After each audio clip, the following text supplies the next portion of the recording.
Hi, everybody. My name is Jeremy Siskind. I'm the author of Playing Solo Jazz Piano. Nope, that's this one.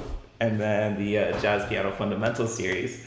And I'm here with an old friend. We've known each other for more than a decade.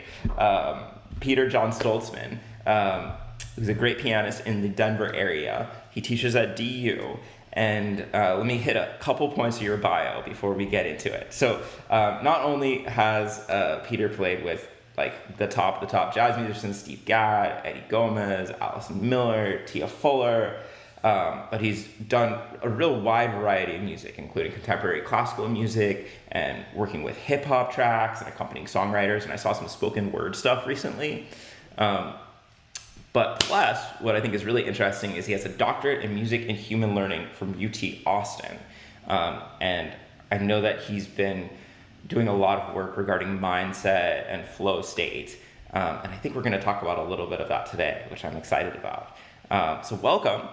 I was hoping before we jump into an exercise you're going to show us that you could say a little bit about your new Patreon that you've got going on.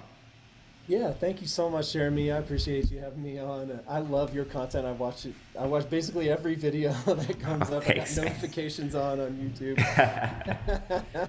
I buy your books for my students here. In fact, one of my students this summer has gone through some of your perpetual motion Oh, exercises. how cool. Oh, I'm honored. Yeah, man. Yeah, it's a just such an honor to be a colleague with somebody like you and to have you invite me onto your thing. I appreciate it, man. That's so nice. Um, yeah, so the Patreon channel that I just started, or community as I like to think of it, um, is patreon.com/Peter John Stoltzman. And it's really a chance for people to be connected with me um, in a weekly way, right? That's just going to be ongoing content coming at you with lines, voicings to shed. So one aspect is shedding in 12 keys. This is just such an important part of practice. And I'm shooting videos of myself practicing and talking through as I go. So those exercises, along with transcriptions, walkthroughs of my compositions, and my thinking as a composer, those are all kind of baseline content that come out every week. And then for the next tier, I have office hours, so I do an hour on Zoom every week. And and then for the next tier, it's for people who want all that but really want a private lesson.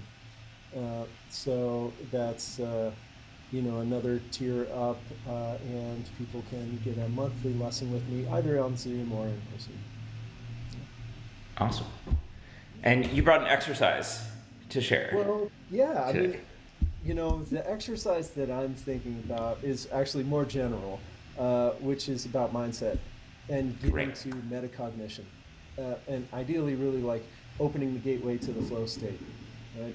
Cool. Um, Let's investigate that word metacognition before we go on. I sure, kind of know what it means. sure. I know meta, I know cognition.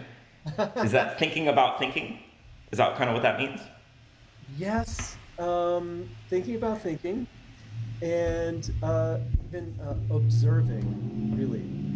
Because it's not just when you're observing, you're not just thinking about your thinking, you're observing your awareness. So in a way, most of our mental processes go on a certain plane, right? And we have some verticality to it of getting deeper into this, and we might lose track of like let's say you lose the form. Oh, because you went too deep into the details and you lost track, right? This was a Right. problem for me as a developing jazz pianist. I mean, for a long, long, long, long, long, long time. It plagued me through doing my doctorate, which is why I got so deep into studying this and trying to Hmm. figure out how can I actually access those kind of mentally stabilizing, even transcending, but also just like being able to have the overview. And that's really when I think about meta, I think about kind of an umbrella awareness that is observing and then toggling my attention Mm. to, let's say, one level of strategic thinking versus one level of executing thinking versus listening to the band playing around me, listening to what the bass player is doing, uh, thinking about the song form and what's coming next, right? All these things happen in milliseconds, and Mm. they're not observable in the same way that you can, observe or measure a lot of other things, right? This internal mental play. Um, but I think they're uh, kind of an untapped land that educators really need to tap into in order to help developing jazz musicians go beyond just that like churning of like, how do I play this thing? And then how do I play the next thing? You know? And then like somehow I'm gonna piece it all together on a bandstand. And it's gonna turn into a personal voice, right? Uh, Right. Yeah. This is resonating with me so much. I was reading The Inner Game of Tennis, mhm. which I think is largely about that metacognition. And Yes. the author talks about shining your flashlight in different places and kind of moving that flashlight around, physically from your fingertips to your feet to your butt. But also, in terms of what you're listening for, what you're paying attention to. Are you paying attention to the left hand, the balance, the syncopation, the accents, listening, motivic development, and there's so many things in jazz. And I think that's a question that I get a lot from my students is like, how do I know what to pay attention to where, and or how do I pay attention to all of this? Um, and Yes. I don't have a good answer other than like move the flashlight around, like practice focusing on these different elements. Yeah, I'm going to share with you this a couple of things that I have. This is a sheet that I show my students. So I call it a toggle switch. Mm. It's a tension toggle switch. And the you said in the tennis book is the light, whatever A light. flashlight. Yeah, a flashlight. Yeah, I think also there's like the light bulb of intention, right? So there's attention and intention, Mm. and those have a relationship in this. Uh, the intention is like the movement of the flashlight, right? And Okay. and and then the attention is just actually what are you shining your light on, and what getting to that metacognition observer awareness will do is it allows you to be intentional with your attention, right? Hmm. And rather than just be like pulled along without intention internally, right? Or like staying on kind of one level of awareness. This is tricky, man. It takes practice, practice, practice. But it's a totally different practice. It's not about,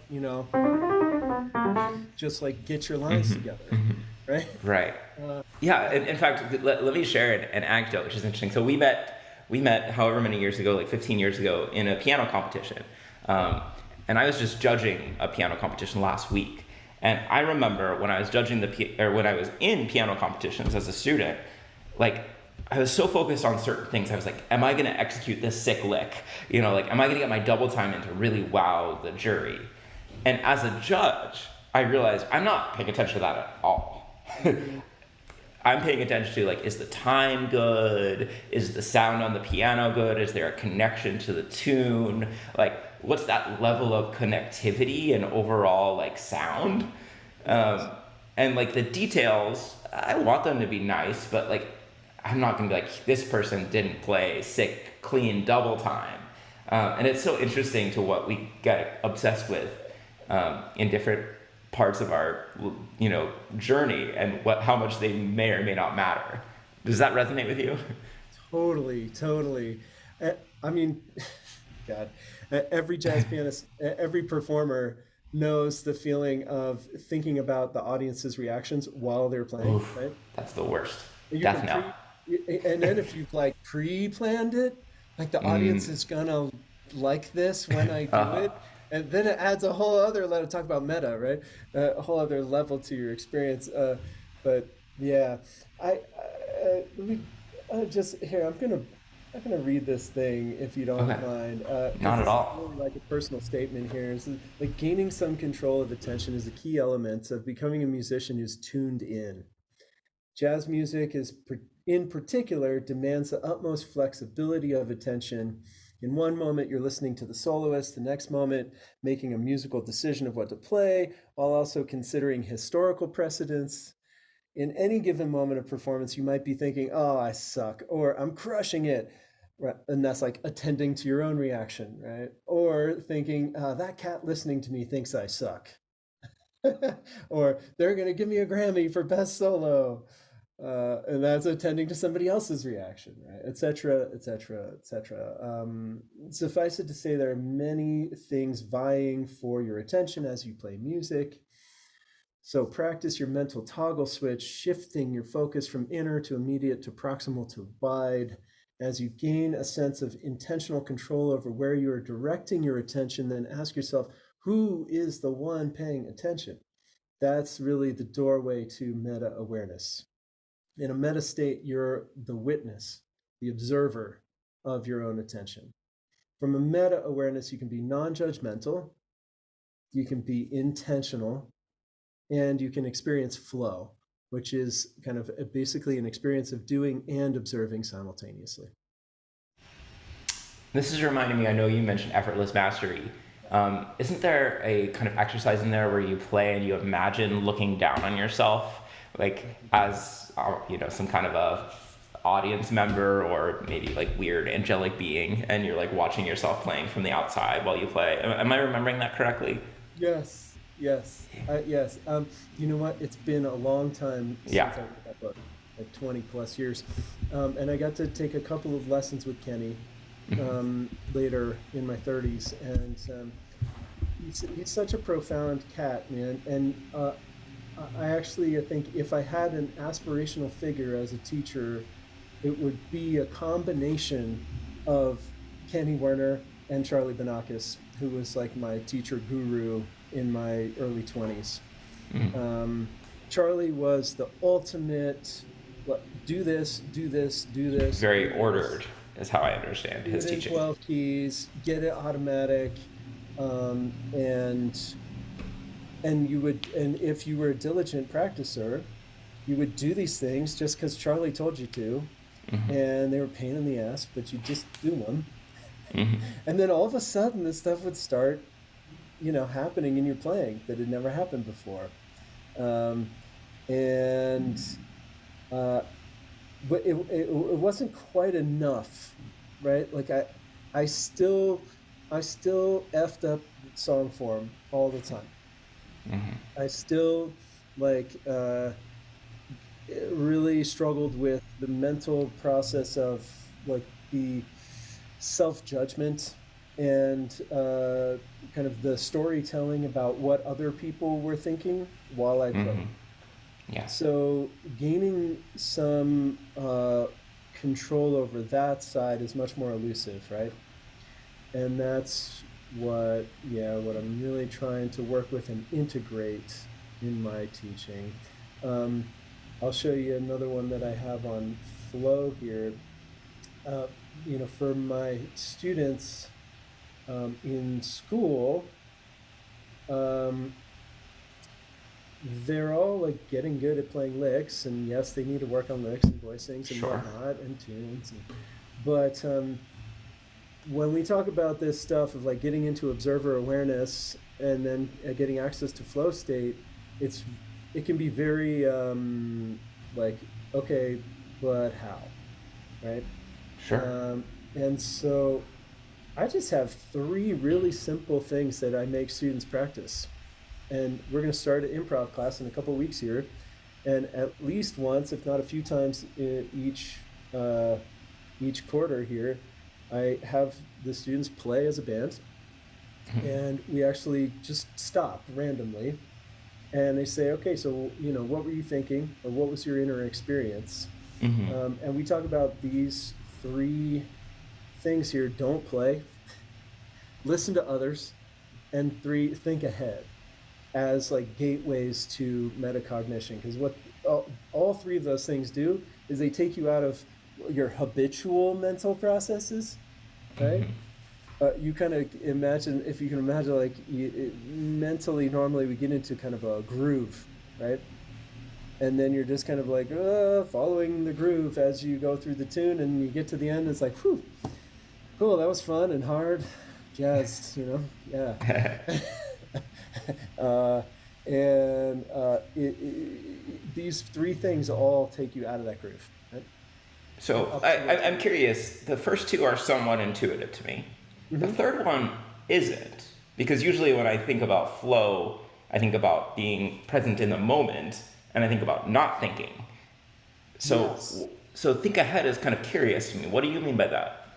So uh, there's a in the moment, in the actual like experience of presence in Hmm. present moment.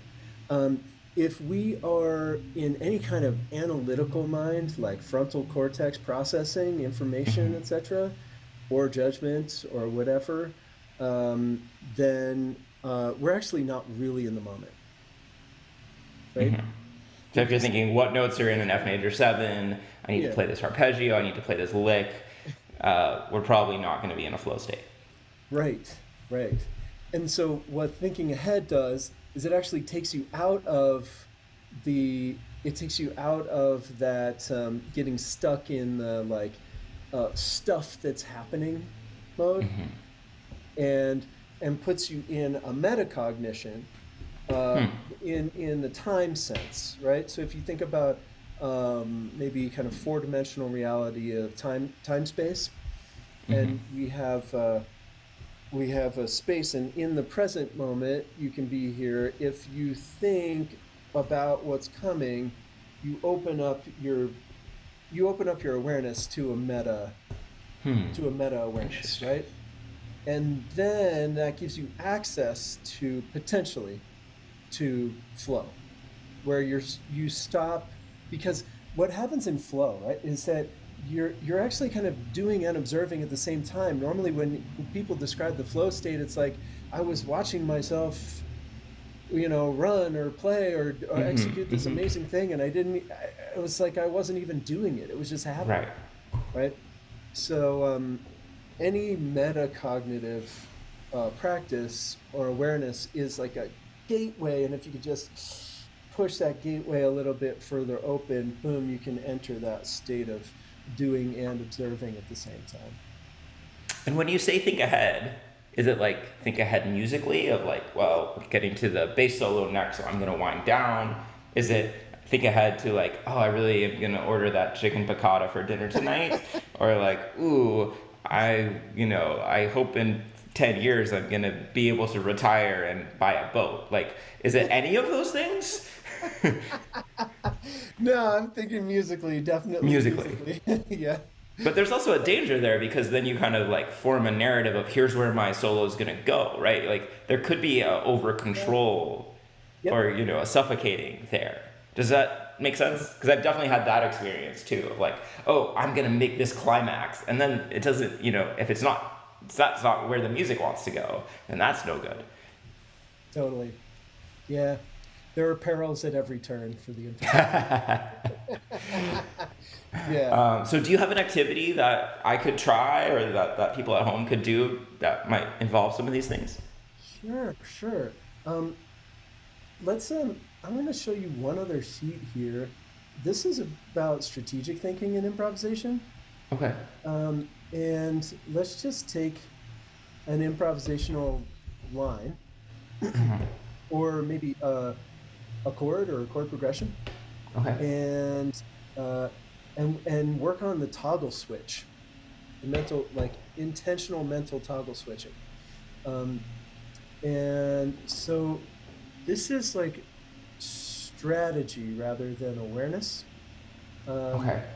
What's the and you think difference? about you mentioned this, like all the different ways that we would generate material, right? Right.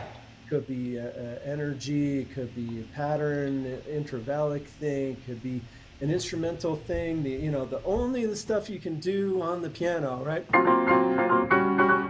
Nobody else can do that. There's not one other instrument that can do anything like that, right? That's piano. Any of these things you can only do. Uh, and interacting. Oh, we're not going to do that, but that would be a live thing, right? your stylistic language, etc. Right? Okay, Okay. cool. I got that in my fingers. I could play that in 12 keys. Great. I'm just gonna pop that out. Harmonic strategies, melodic strategies, really singing, you know. Uh, For me, that's a melodic strategy. Um, uh, Using the structure or the form of the tune, uh, using a rhythmic strategy, and all of that really, like, the trump card for me is motivic development. Hmm. Because every single one of those things, as soon as you play one idea, it's a motif, Hmm. right? Um, So you almost so like choose one of those as a starting place, yes, as your first, card that you're drawing. yes. And So then let's this is, the second card is going to be based on that first card, and so you're in the realm of motivic development then. Yeah. So there's a lot of different things you can do with this. That I make my students do is actually just like write a series of lines over one chord or a chord progression, um, that reflect like three different strategies, and you get to choose, right? Uh, and then we'll do those and see if we can guess what their strategy is. Oh, that's fun. And then maybe we improvise if we have time, right? We'll get into actually improvising over a groove or a tune, and use motivic development from each of those kind of generative ideas, right? Cool, cool, cool. Uh-huh. So we could just try that. Oh yeah, you want to play a little guessing game between the two of us? Sure, sure. And then I I think would say, that'd be like, fun. if you wanna use this kind of thing as a gateway to practicing metacognition, and then that as a gateway even further to flow, right? But but if you practice the strategic thinking as a gateway to metacognition, it's really about the toggle switch. So you would choose either a repeating groove or you know a tune that's appropriate to your level that you have like total command over, right? And and then uh, you can set parameters of like when you're going to change your strategy, and it forces you to engage your mental toggle switch, right? And to think ahead. Because like, okay, every 4 bars I'm gonna on a blues, let's say, every 4 bars I'm gonna change my strategy, or every Uh huh. chorus I'm gonna Uh change my huh. strategy, right? And yeah, so then like you're having to think ahead, you're having to pay attention on that meta level that's expanded in time, right? And you're having to engage your mental toggle switch. And Got it. you can scaffold this for students depending on how much command they have over these things, right? So it's just a one chord jam, and it's a really obvious point that we're gonna change, or I'm gonna prompt you verbally, all the way to like an advanced jazz student where you're playing on an advanced standard, and uh, and they have autonomy to choose when they're gonna toggle. Okay. I There's dig a it. lot of points on that spectrum. Yeah, no, I'm thoughtful because I'm reflecting that maybe my idea of flow was unrealistic. Because to me, like when I think about flow, I think about really not thinking. But you're kind of explaining, if I'm hearing you right, and please, tell me, you're explaining kind of the flow state, the ideal state, as being in that state of metacognition, of being able of having thoughts, but kind of almost observing and controlling those thoughts. Is that Mm. logical Yeah, or I no? mean, I think there is a letting go of control that happens in the flow state as I know it, and like Mihai Csikszentmihalyi is the one who kind of codified flow with his book, right? Um, uh, he he talks about that experience of doing and observing as kind of the core of it, and it's an experience where you're getting almost constant feedback. So this it's not that you've transcended awareness. In other words, like the recognition of things happening, which is some kind of thought, right? But it is that you are not consciously processing information, like calculating things. You're just doing, Mhm. and you're observing it. And when you really hit that flow state, there's not a sense of like uh, effortful calculation that's driving your doing. Mhm. It's a sense of just doing. Well, let's play a little music. Why don't we do a couple rounds of the guessing game, and then I want to try your exercise, maybe switching every 4 bars between different mind states, if that's okay. Yeah, great. Yeah, All let's do right. it. So, do you want to put that the categories back up, and I'll let you go first. You want to like play a blues, and Sure. you choose a category, and I'm gonna try to identify which one you're thinking about. Okay.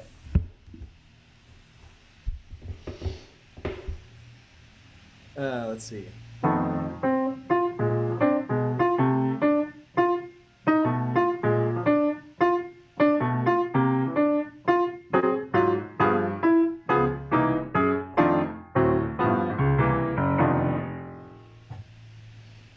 I guess the rhythm stood out for me more than anything else. Is that what you're Okay. thinking about? Cool. All right. Yep. Let's see. I'm gonna choose. Um,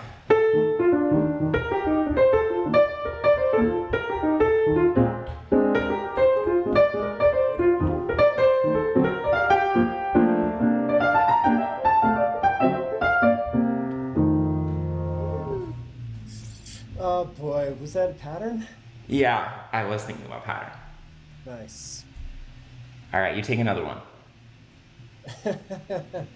Okay, let's see. I'm getting competitive. No, I'm just kidding. Okay, let's see. How about okay. To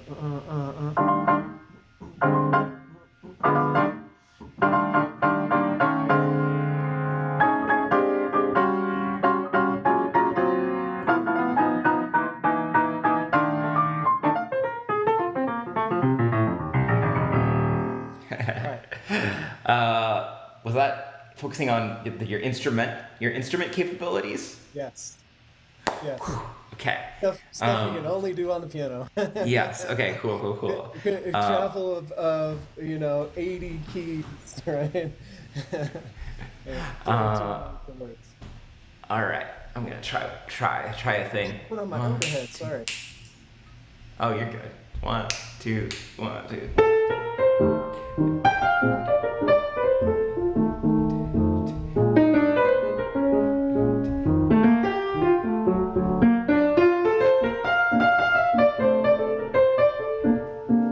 Oh yeah, that's so beautiful. I love the way you just played that 5-1. That was so Keith. Thanks. Woo! Melody. Melody. Yeah, you got it. Oh, you sung to me Uh, right away. Did you hear me? I was like, Yeah. all right. Let's each do one more. We're gonna have to stretch ourselves. We're getting out of the obvious ones. Okay. Yeah, I think I'm scared to do stylistic language because I might play some bullshit. Is that what stylistic language is code for, actually? No, no. Stylistic language is like, okay, yeah, you've really done your homework, you know. Which some for some things I have, and some things I haven't. Sure. Just be honest. How? Okay, I'll try this one. How about? Okay.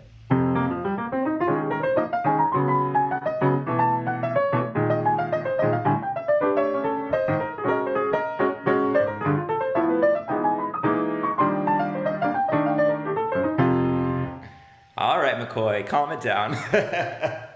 That could be stylistic language in a Super McCoy category, but I'm guessing it was more of a harmony Yes. intent. Okay, Yes. cool. McCoy's one of the cats who I go to for harmony, right? McCoy or Herbie, if I was, or like a Mulgrew. If I was gonna go to some really hip diminished shit, right? I go to Mulgrew or Herbie. I'm trying to do more study on that era of folks now, because it's definitely a missing link in my playing. I can fake it, but I can't really do it. Okay, here's my last one.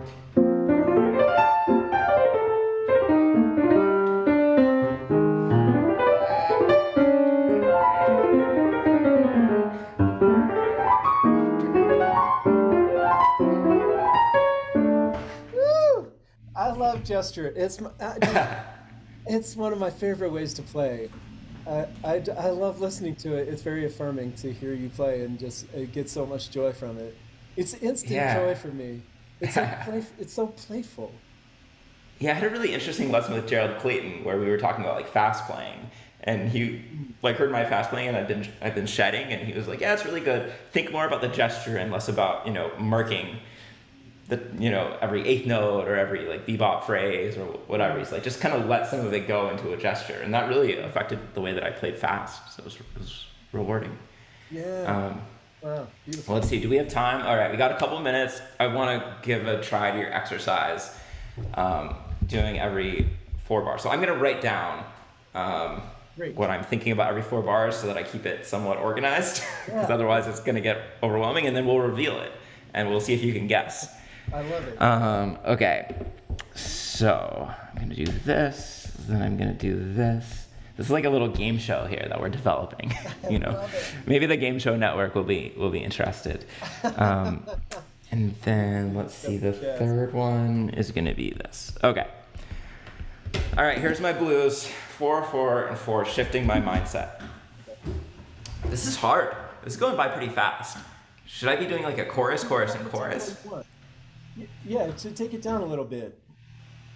Give Okay. yourself the chance to easefully do this mental practice, right? Because it's more mental practice than it is physical for you, playing a Right. blues. Okay, I'm gonna do 3 choruses. So I don't have to change so fast. So here we go. 1, 2, 1, 2, 3, 4.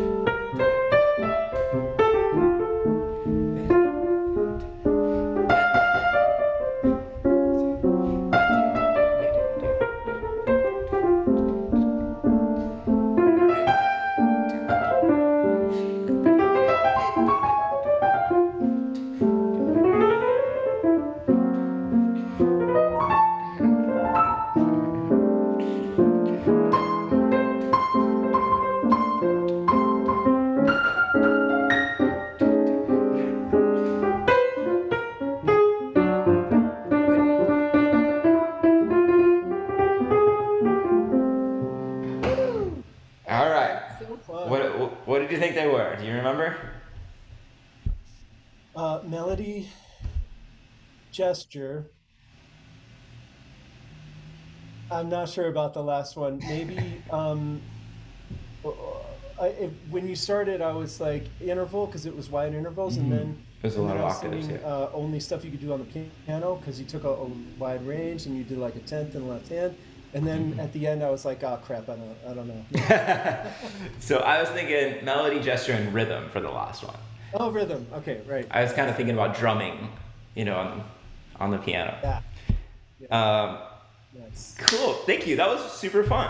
I'm going to incorporate that into my practice.